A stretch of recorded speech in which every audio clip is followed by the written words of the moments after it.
कांगणे परिवार हा पहिल्यापासून कट्टर कडवट निष्ठावान शिवसैनिक आणि तुम्ही सुद्धा इथे सर्व जमलेले सर्व निष्ठावंत शिवसैनिक आहात. लढाई कशासाठी लढतोय तुम्हाला सगळ्यांना माहिती आहे. परवा शिवतीर्थावरती आपली विराट सभा पाहिली. त्या सभेत मी आणि राज दोघंही पोटतिडकीने बोललेलो आहोत.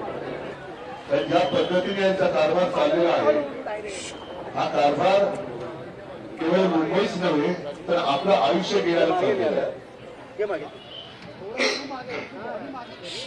अनेक ठिकाणी आता त्यांच्याकडून पैशाचं वाटप सुरू झालं. या तक्रारी माझ्याकडे येतात. त्या तक्रारी आपण पोलिसांकडे आणि निवडणूक आयोगाकडे करतोय. पण पोलीस काय किंवा निवडणूक आयोग काय वरून जसा आदेश येईल तसंच बघतोय. जाणं आपल्याला जायचंय कारण आयुष्य आपलं आहे.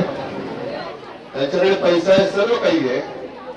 पण आज मी फक्त पहिल्या वॉर्डातून इथे या वॉर्डात येईपर्यंत तुम्ही सर्वजण कसे राहता हे पाहत आलेले. कुठे गटाराचं पाणी रस्त्यावरती आले, कुठे रस्ते फुटलेले आहेत, तिथेच वडापाव आहे, तिथेच देवादिकांच्या फ्रेंड्स आहेत. हे सर्व आयुष्य हे आपण सुधरू शकतो आणि आपण सुधरून दाखवलं होतं.